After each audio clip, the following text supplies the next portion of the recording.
It's funny you mentioned, Brian, because I see a lot of the things you recommended not to do. I see people doing a lot of that. There is a lot, obviously, of short-term tactical things that people want to put in place. And it's very, very difficult to have a strategic way of thinking in times like this.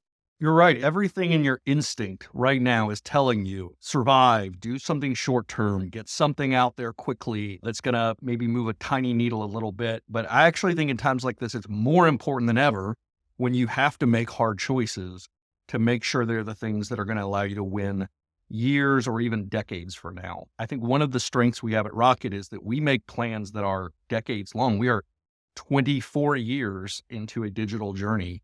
I think that's something Salesforce shares. The Salesforce idea has been the same for decades now, the idea of the cloud and software as a service. The most successful companies have that North Star. They stick with it for a long time. They actually stick with it even more when things are tough. And we partnered with Salesforce because we knew that was the technology platform that we're also building a lot of our internal technology around.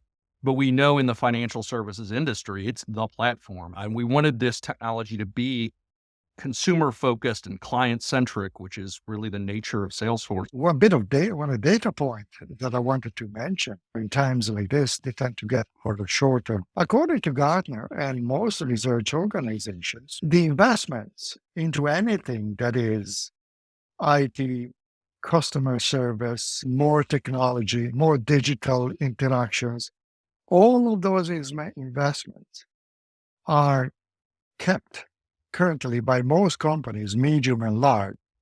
And actually, even in the next year, those budgets are not going to shrink, at least according to them. So possibly this might be some positive news. And that if the feeling that our clients have is not the same, well, but then they have an argument. Say, hey, hold on, nobody else is doing this. So why are we? I don't know whether you see that yourself in the company where you are. I always go back to remember the fact that many of the greatest US companies were founded during the Great Depression. The best time to transform and innovate are the most difficult times because they force you to make hard choices. You can't try to do everything all at once.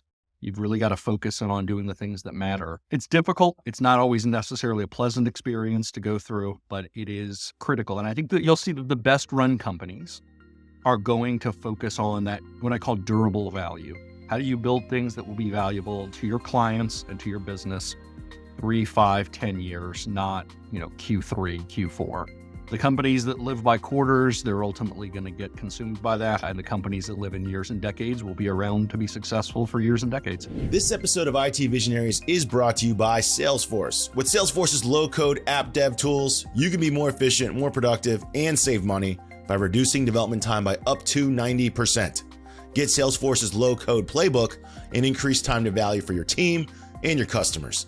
Visit salesforce.com/ITV today.